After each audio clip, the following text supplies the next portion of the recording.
Today on The Social, billionaire couple Jeff Bezos and Lauren Sanchez were announced as the lead sponsors for the 2026 Met Gala. Does this collaboration put a snag in the reputation of fashion's biggest night? And in a historic, near-unanimous vote, the U.S. Senate approved legislation forcing the release of investigative files related to Jeffrey Epstein.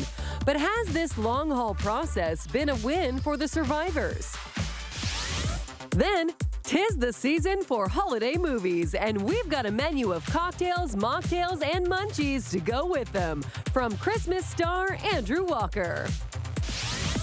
Plus, the art of layering for sweater weather, new ways to wear your favorite pieces and extend the lifeline of your clothes, from stylist Erica Wark. It all starts now on The Social.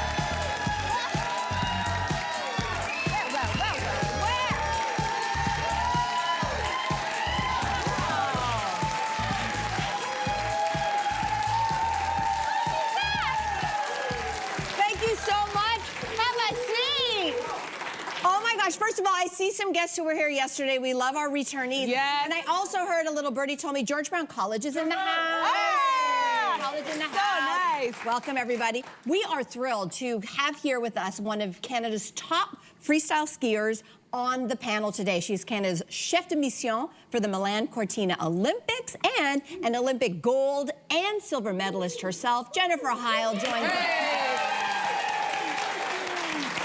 Welcome, Jen. Thank you.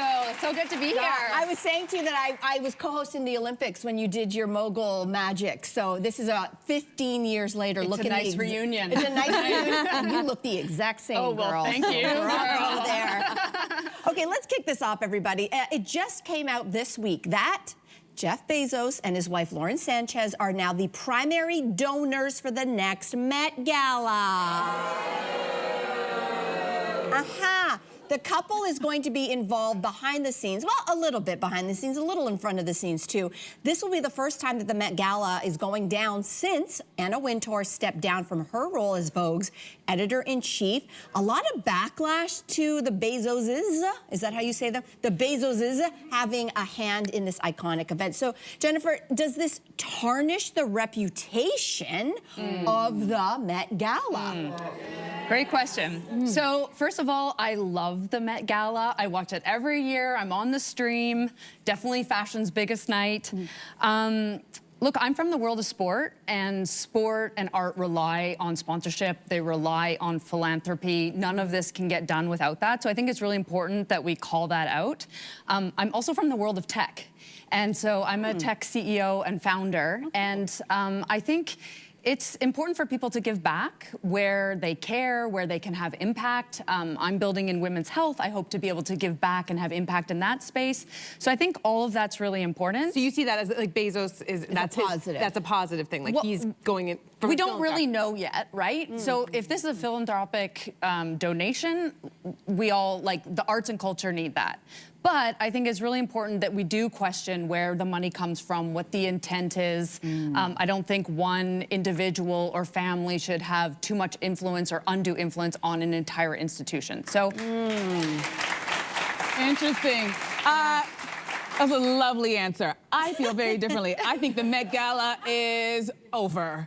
And I'm not just talking about the party, I'm talking about this era. And I know there are gonna be people who are watching who really don't care about Anna Wintour or Vogue or the fashion industry, but if you do, you know that this changing of the guard is not what we really wanted, and I'll explain why. There's a young woman named Chloe Mao. This was supposed to be, she's the new editor-in-chief of Vogue, by the way. This is her first Met Gala.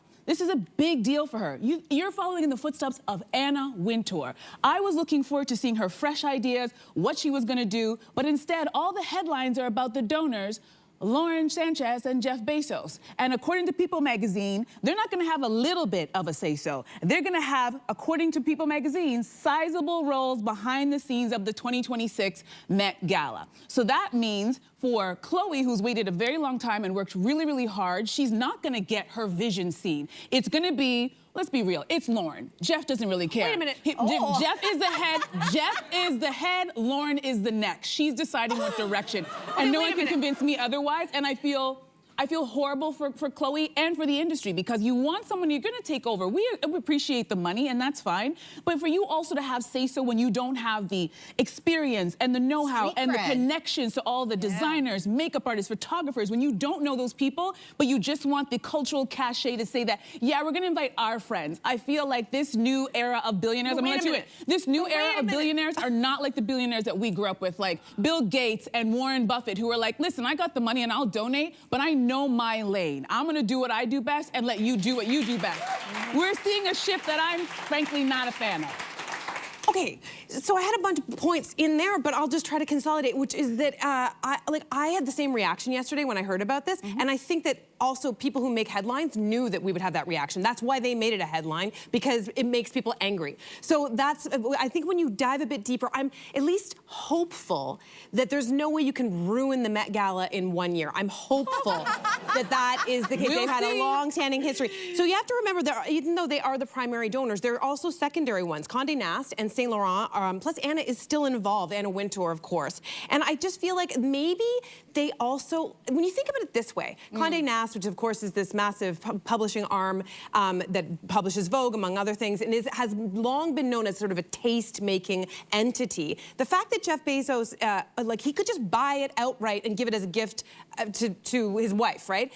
He's not done that, and I think maybe that speaks to a bit of self-awareness that they don't actually have the kind of like street cred, all the things you're just talking about. There's maybe a piece of them that knows that would be an extraordinarily tacky move. So I'm assuming that they're coming on this. You think that Lauren Sanchez knows the difference between tacky and not tacky? I don't know. Yeah.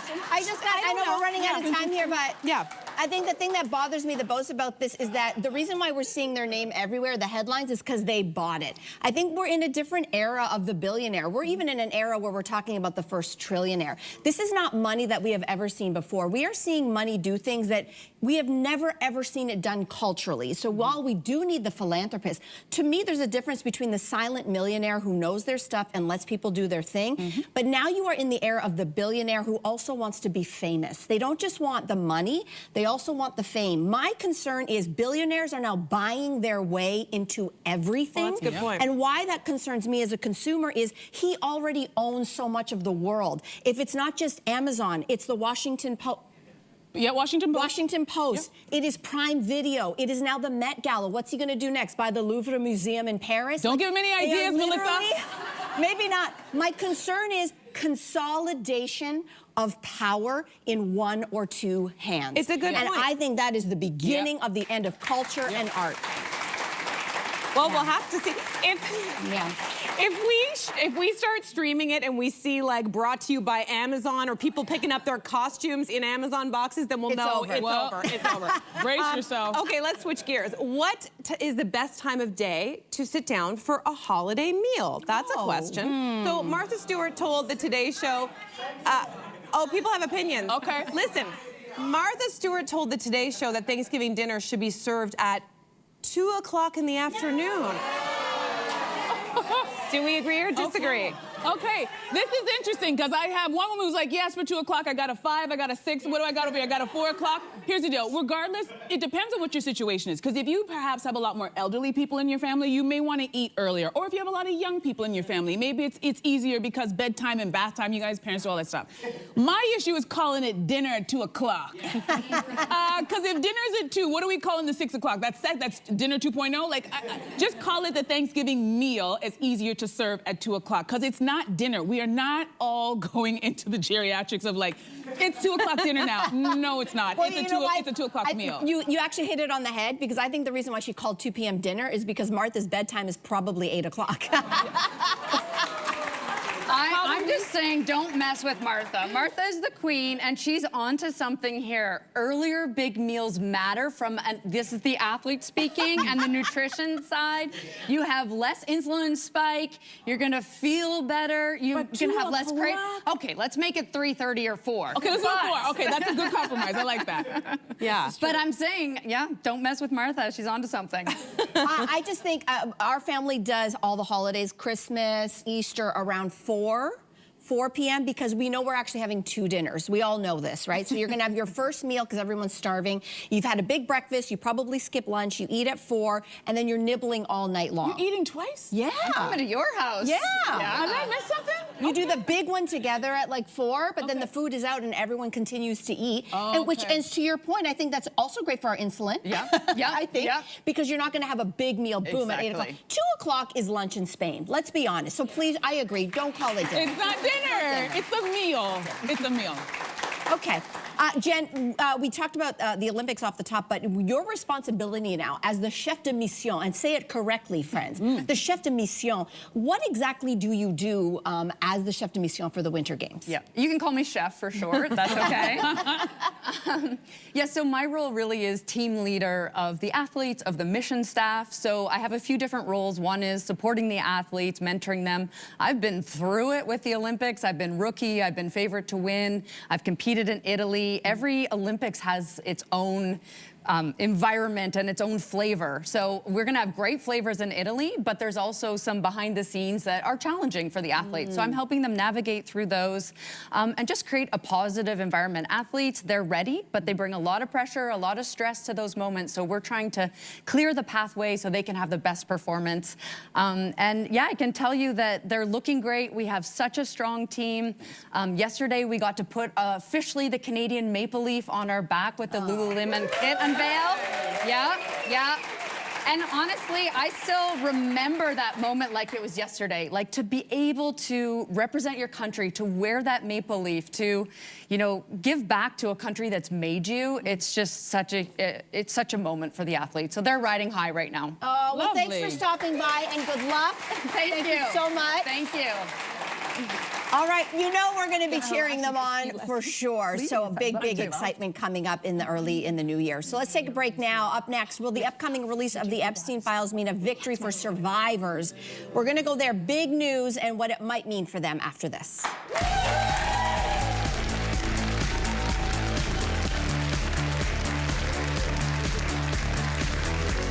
Tomorrow on The Social, she's bold, beautiful, and never afraid to share her truth. Gigi Gorgeous joins us with her take on the stories of the day.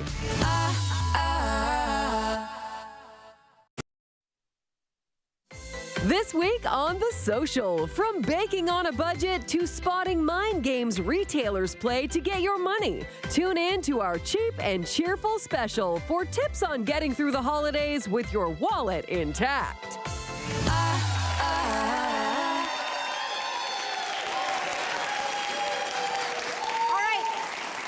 I know as we're slowly getting towards the holidays, if you're going to be coming to the Toronto area, we'd love to see you here live in studio. So how do you get tickets? Really easy. Scan the QR code that's on the screen right now. Just open up the camera on your phone, and we'd love to see you here live.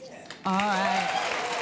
Now let's dive into the headlines everybody's talking about. After months of pushback, the U.S. House and Senate approved a bill to publicly release all the files the Justice Department has on convicted sex offender Jeffrey Epstein. After initially urging his supporters to dismiss calls for the release as a hoax, U.S. President Donald Trump said he will sign the bill into law. So, is this a win for the Epstein victims?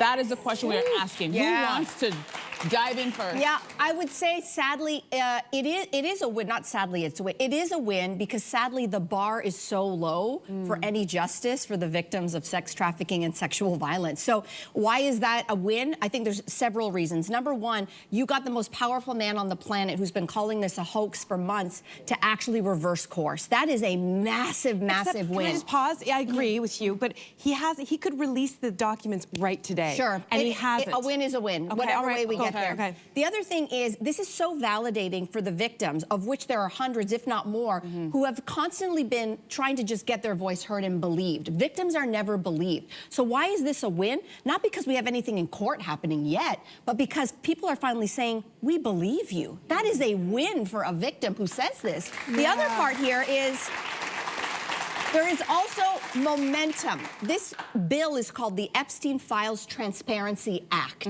The whole idea here is not just for the victims, it is for transparency. And why do we need transparency? Up until this point, the U.S. government has been deciding internally, nah, nothing to see here, folks. We're not going to release them. They've been getting to be the arbiters of justice. When you release all of these files publicly, it is now up for the public to see and make people accountable for their bad behavior. And last but not least, I can't tell you the last time that we can say in the United States of America that you had any bipartisanship. They have been fighting as Republicans and Democrats on everything. The sky is blue. No, the sky is purple. No, the sky is red. They fight on everything. You had every single person except one vote in favor of this act. That is a win for these victims. I hear you. See, and it's interesting that you say that because of the months of pushback and trying to call it a hoax and trying to distract people, I find it very suspicious, or as my mother would say, though something in the water's not clean, that all of a sudden everybody's on board and now we're signing, now everybody's okay with it.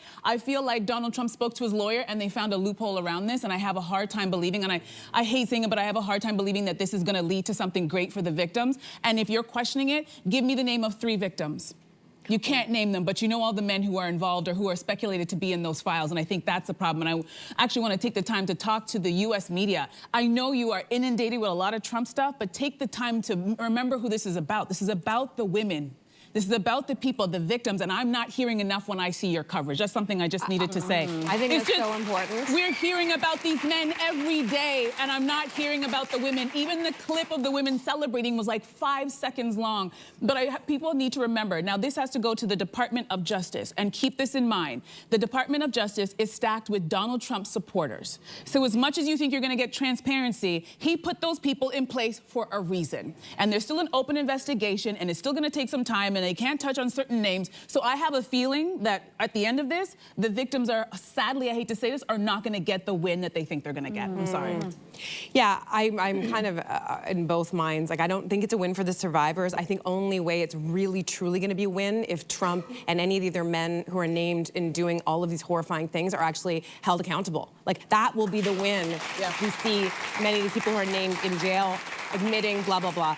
I also agree with you. I don't like the fact that, and I'll call myself out, we know more about little clips of these emails, things like about, we're analyzing who is Bubba, what about this photo? Like, we've been thinking and talking and trying to dissect all of these emails, and in that conversation, the victims have been lost. And I've been reading some of the testimonies of victims, like Anuska de Georgiou, who told the court, loss of innocence, trust, and joy is not recoverable. So in that way, it doesn't sound like a win. Also, Tiela Davies, who testified, I'm still a victim because I'm fearful for my daughters and everyone's daughters. And in this world where there are predators in power, in a world where people can avoid justice if their pockets run deep enough. And I think that that's the world that we're living in. But this is why I know that we're not hearing a lot of the victims' names. A lot of the victims who have not come forward publicly don't want to be named publicly. They're being re-traumatized.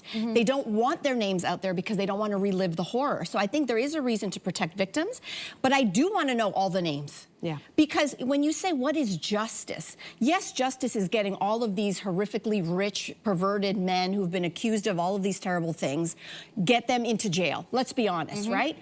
But what the real justice is telling men in positions of power, you cannot do this. If it was only so easy. Yes, but my point is, it sounds impossible. It sounds impossible until you actually nail some of these guys in court to say, people are watching you. And so that is, for me, as the mother of a daughter, I am terrified. But you know what's going to get justice?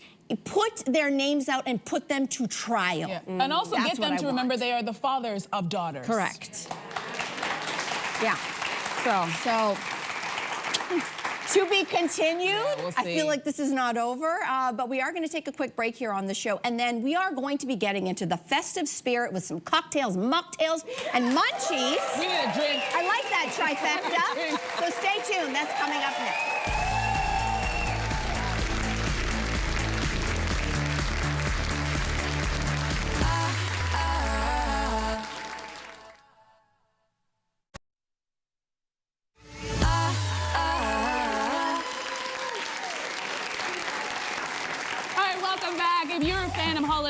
our next guest is probably familiar to you. He starred in more than 25 of them, so he definitely knows how to get into the festive spirit. Here with a holiday menu of cocktails, mocktails, and munchies that pair perfectly with cozy home movie nights at home is Canadian actor Andrew Walker. Welcome to the Good Time. Hello, hello. Thank you for having me. No, it's good to have you. You look good, you smell good, you brought good stop stuff. it.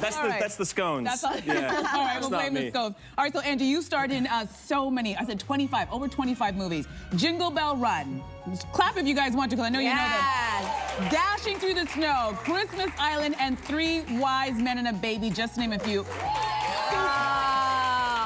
What do you think is the magic ingredient for a successful festive movie? Well, it starts with a good script, for sure. Okay.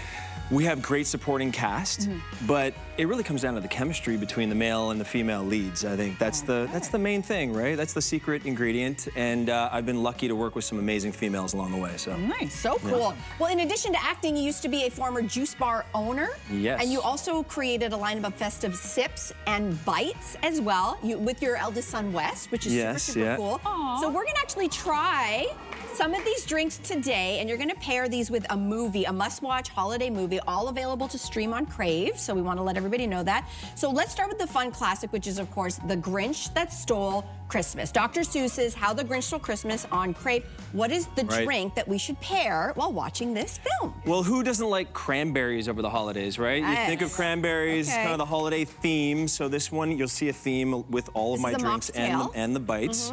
So this one here is the cranberry gingerbread fizz. And this has gingerbread syrup. It's very unique, actually, gingerbread syrup. Yes. It's got lime and topped with sparkling cranberry juice by Ocean Spray. Beautiful. So here we go. We're topping the bubbles. more, Yeah, well, why not get a little bubbles in there? I love the festive. It feels festive and celebratory with the bubbles. This tastes like the holidays in a glass. Right? Oh, yeah. yeah. And like nothing else I've tried before, honestly. Delicious. Yeah. So we're gonna pair this with a munchie. So what are we gonna pair this with? So we're gonna pair this with scones, cranberry scones. Oh. Some of the best scones that I've actually ever had. And it was someone baked these actually homemade this morning. They did? Wow. Are you joking? Yes, no, I'm not joking. Oh my God, this is so Aren't good, they you great? guys. They're like flaky and light, Oh, this right? is beautiful. Yes. I have to put this down really fast because we wanted to like lean it. You're an actual actor, we are not. But we do have some like lines, kind of a bit cheesy lines that we're gonna run through with you as if we were in a holiday movie with you. Oh, is that okay? All right, let's do it. Okay. Let's do it. So I'm gonna go up My next first. leading lady here. Okay, well, I don't know about that. Let's see how this goes. First of all. Let me see my line here. What's my line here? Okay. Okay, yeah. Okay, you got that? Yeah. I really hope this drink recipe wins the county fair best drink contest. It's the only way to save my family farm. Well, with your heart and this sparkle, there's no way we can lose. Here, we can do it.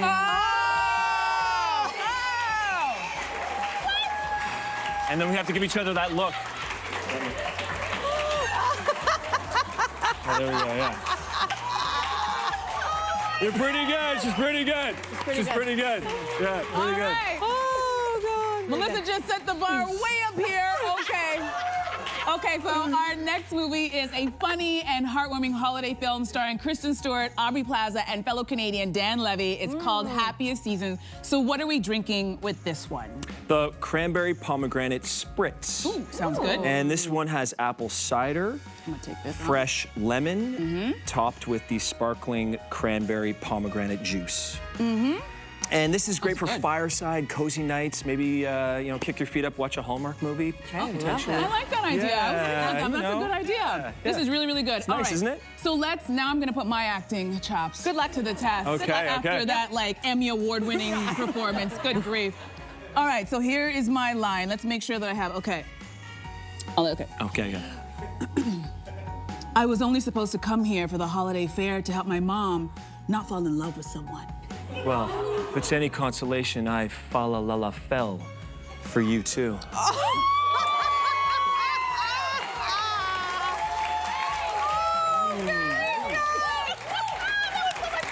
Okay, so we have time for one more film, okay? And it's a classic. A lot of people watch this movie every year. I'm talking, of course, about Love Actually. Of course, Such of a good course. movie. What is our drink of choice with this one? Cranberry mango sparkle. Okay. Sounds And nice. this one, yeah, this is delicious. Whoever likes their mimosas out there. Ooh. Yes, I do. yes. Who doesn't? And so this one is fresh orange juice. Make sure you use fresh orange juice. It's a game changer, right? Freshly squeezed. Yeah. Lemon and the cranberry mango sparkling juice. And this is my favorite flavor, to be honest. This is mine and my son's favorite flavor. We love it. And of course, we top it with some Prosecco. Okay. Good stuff. I Get the already party liked started. it, but now I like it better. Okay, so now I'm switching spots with Andrea because we're gonna get in here. I need this with you here. Yeah, I think I think you might actually. Okay. Yeah, top them up. There we go. Top me I up. got you. Okay, all right. Thank you. Okay, here we go. I got it. I'm not an Send actor. to yourself. Okay, Okay, all right. I'll okay, send to okay, myself. send to Okay, yourself. ready? And what are my line there? Your line is there. Okay. There. I didn't believe in holiday miracles until I tasted this cranberry cocktail. It's amazing what a little tardiness can do. Did you just call me a tart? I like it. All right. This was so fun. Thank you very much. Thank you so much. Thank Very you, well ladies. done, Thank you. ladies. Very Thank well you. done. Very Very well done. Well, that was fun. After the break, everybody, Erica Work is back showing us the art of layering. We'll be back right after this. Cheers. Cheers.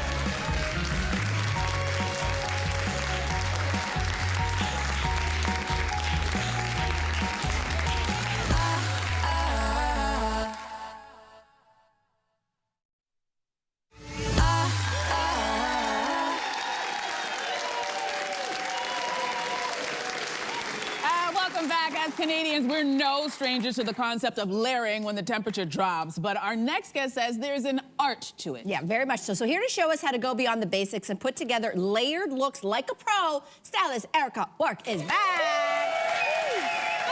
Okay, Erica, you're gonna build on a number of base looks today, starting with a classic, which is jeans and a turtleneck. Bree, come on out. Yes. Oh yeah. Okay. Great base.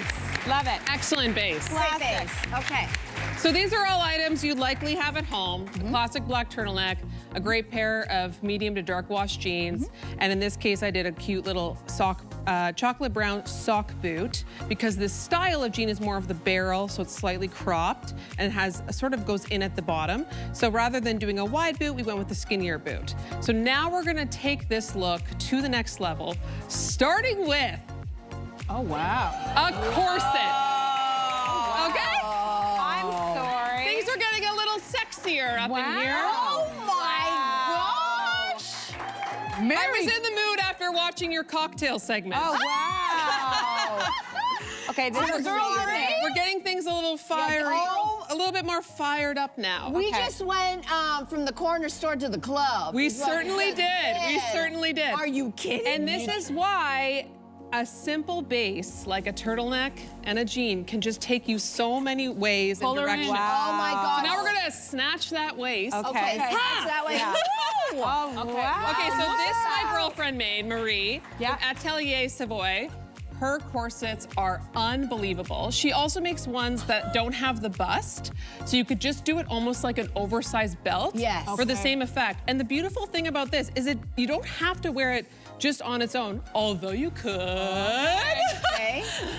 But you can also wear it with a turtleneck. You can wear it with a blouse. Wow. You can wear it over a blazer and snatch the waist with the blazer. Actually, I'm gonna put this on your shoulders. This would be so unique for a party. Also, Yes. like, Right? Like you're just going out Oh my day God. to night. Oh my gosh. So I'm gonna add a little choker. Of We're gonna add a course. little bit more bling here because Wow. we dress things up a Oh little bit. my God. I'm gonna add her little bag. You can And go check from this out. Oh my God, I amazing. love it. Okay, we want to see the before and after just to see the change here. Okay, Okay, yeah, ready? this Oh is yeah. like- Yeah. Right? Day to night. Oh Okay. my Wow. God. Isn't that Elevated, amazing? looks From glamorous. the office to the cocktail party seamlessly. That looks incredible. Thank you Exactly. so much Thank you, for that. Bree. That looks great. Wow. All right. Oh my gosh, that corset. I know. Right? We started off with a bang. Right. So the next lesson is layering starts with a pair of leggings and a slip dress. So come on down, Marcia.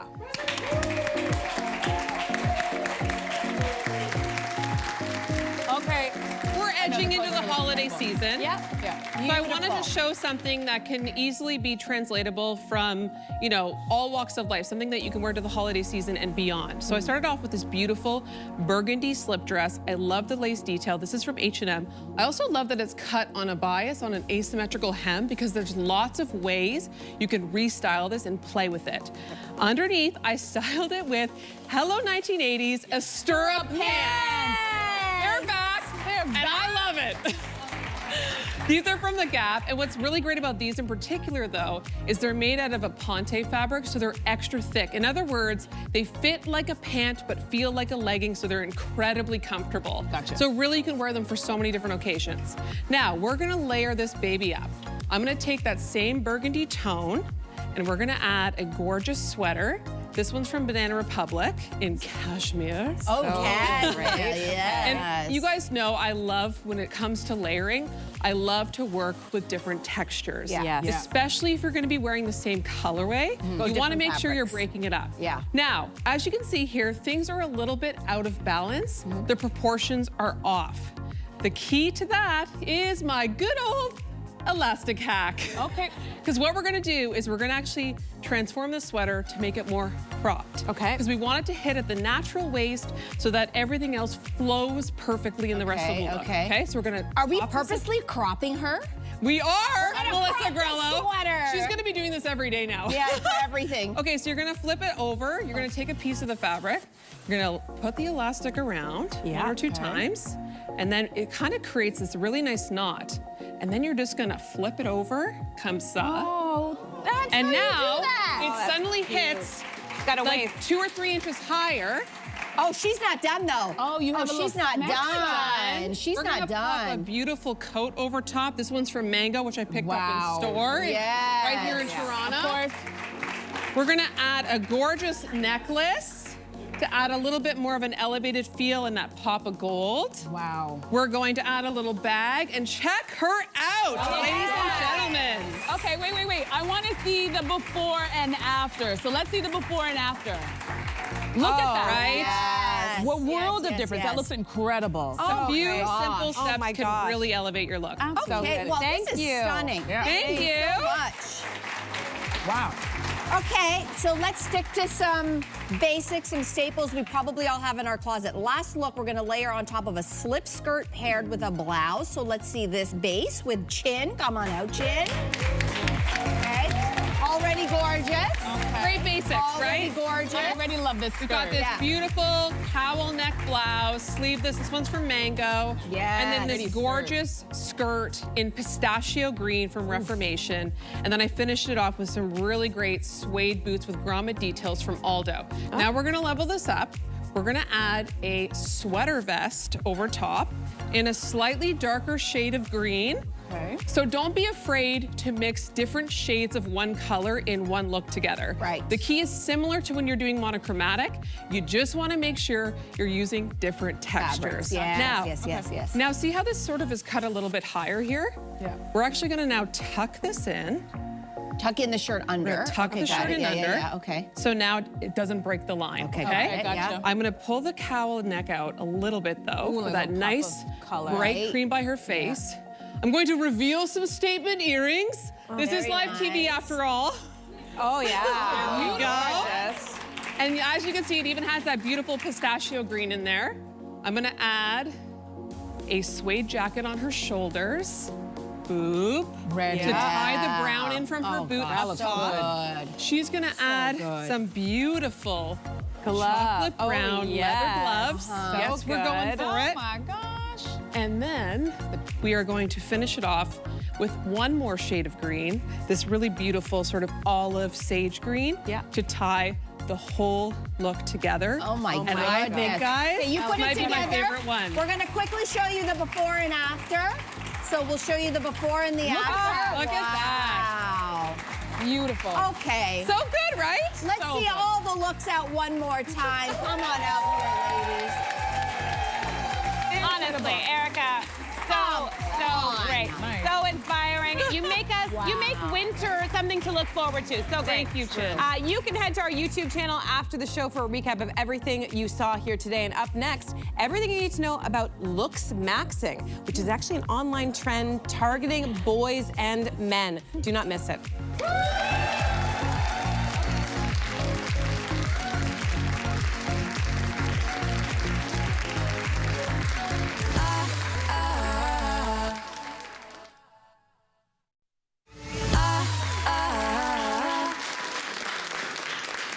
Welcome back. Okay, here's a question for you. Have you ever heard of Looksmaxxing? Well, it's an online trend that's making waves on social media among boys and men, and our next guest is here to tell us all about it. Please welcome to the show Assistant Professor of Social Work at the University of Toronto, Heil. Thanks for being here. Welcome. All right, we like to start with definitions and understanding. So what exactly is Looksmaxxing? Yeah, Looksmaxxing is an online trend that really focuses on trying to optimize your physical appearance and your attractiveness. And of course, it's very much specific to young boys and men. Interesting. Okay, so this is a new trend. And what ideal are they really trying to achieve? In the Looksmaxxing community, it really focuses on a facial structure that has really strong symmetry, really defined bone structure. So that's the facial appearance, but then there's also the body. So it could be highly muscular, that sort of V-shape or broad shoulders, thinner waist. And then, of course, there is the social component, which is being able to actually engage in social conversations very effectively, you know, and maintain social dynamics in that way. Interesting. All right. So you say there are two forms of Lookmaxxing, soft maxing and hard maxing. So let's start with soft maxing. What is that? Soft maxing would be seen as like lower risk, less extensive behaviors like facial massage, or this idea of mewing where you put your tongue on the top of your mouth to kind of try and shape your facial structure. It could be hair loss prevention, things of that nature. Whereas hard maxing is a lot more risky, extensive. It could be things like cosmetic surgery or Botox or limb lengthening or steroid use, or even this idea of bone smashing. Bone smashing. What is bone smashing? What is bone smashing? Yeah, this is a bit of an extreme behavior where some people are taking like small little hammers and they're like gently hammering facial structures in order to shift and craft their jawline and their bone structure, yes. Wow. I mean, it's horrifying. I'm just curious, like this has been a domain that I feel like has been the domain of women primarily for a long time. Maybe not bone smashing, but sort of this idea of trying to change the way that you look. Where did this start, would you say, for men? Where did this originate? Yeah, I mean, certainly this idea of Looksmaxxing comes a bit out of this manosphere, the involuntarily celibate or incel movement, or sort of deeper corners of the internet, which is now transformed very mainstream. You see it on TikTok, you see it on Reddit, you see it on Instagram. And so, and again, that's sort of an underlying theme that body image and body ideals for men are becoming much more prominent and more mainstream overall. And what impact are you seeing this have on people? There's very little research on what are the impacts of this. And most of the research that's been done is really focused on analyzing content on online forums of people who are engaging in this.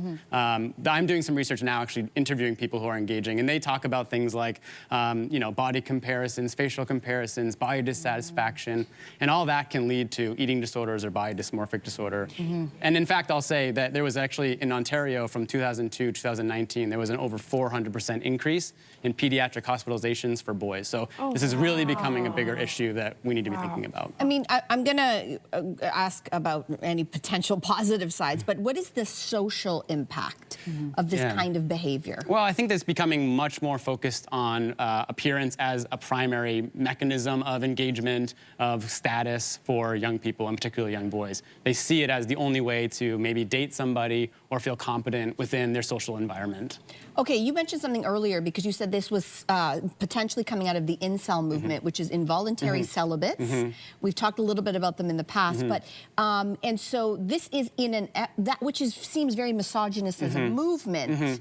So this is quite the opposite. They are, in fact, trying to seek connection with women. Yeah, but they're seeing their body and attractiveness as predetermined, right? That you, if you're attractive and you are, it's genetically based, right? Like you have what you have and that's it. But you can maximize it to be able to look as attractive as possible, to attract people, to be have a higher social status, because we know that looks and appearance can get you things like a better job or more income or just more social status within your life. Okay, I mean, I know we're all a little horrified right now, but is there any positive to this? Yeah, I think people who do engage in it, again, more of the soft maxing, right? They feel maybe more confident. Maybe they do prevent some hair loss. Maybe they clean up their skin, less acne. So and there's some general confidence, but I think attached to that is often the intense focus on their body, the body dissatisfaction or comparisons with others, which can lead to some more negative adverse effects. Okay, so for people who might have people in their lives who might be targeted towards this kind of content, what are some warning signs to look out for when it comes to drawing the line between, you know, quote unquote healthy looksmaxxing versus, you know, more extreme behaviors? Yeah, I think that's a really good question. It's very hard to like create a line of what's problematic and what's more healthy. I think the keys are how much and how intense is the body dissatisfaction. Things like functional impairment, like if it's a young person, are their grades slipping? Are they no longer socializing? You know, the intensity and frequency of the behaviors they're engaging in, right? Is it ramping up and becoming more problematic? And then is there any other mental health concerns? Like, are they thinking about suicide because they're so upset about their appearance? Or are they super anxious that they can't get out of bed or they can't look at themselves in the mirror? Those would be things to really pay attention to. Well, I'm sure there are a lot of people who are watching who are just finding out about this for the first time. So I'm wondering if they see this type of extreme behavior, what can they do to prevent or perhaps intervene? Yeah, I think there's a couple key things. One is this idea of respectful curiosity, which I always promote, which is don't judge, don't shame, right? It's likely that this young person is just embedded in this community. This is part of the people that they're talking with. So if we shame or judge them, they might decide to pull away and actually not engage in that connection. So don't be judgmental. Go along the journey, ask questions to learn as much as possible about it. I think the other piece is media literacy, making sure that, especially young people, they know the content they're looking at is likely shaping how they think about themselves and how they feel about themselves and the behaviors that they engage in. And I think for young men in particular, we need to socialize them to talk more about their appearance and their feelings to be able to engage in conversations. I don't feel good about myself. I don't feel good about how I look, and be able to have those communication and seek help when they need to and reach out. Yeah, we call these generations the digital natives. They're online more than they are interacting in real life in some cases. So should we be limiting social media, or should they be limiting? I think there's two thoughts to that. One is maybe reducing it might be very helpful. The other is what the content is that they're actually looking at. Because some content is fun, it's memes, it's sort of seeing their friends, it's sports videos or whatever. But it's also going to be some of those body ideals, those pressures to engage in some of these behaviors. And so it's about limitation, but also about giving them the words and the language to talk about what's happening, what they're seeing, and how it impacts them. Yeah, wow. You have just opened our eyes to a world for a lot of us. Kyle, thank you so much for this. Yeah, thank you so much for having me. Thank you. Appreciate it. Thank you. Yeah, an important topic. We hope you watch this segment along with people in your life as well. Why don't we take a break? We'll be back right after this.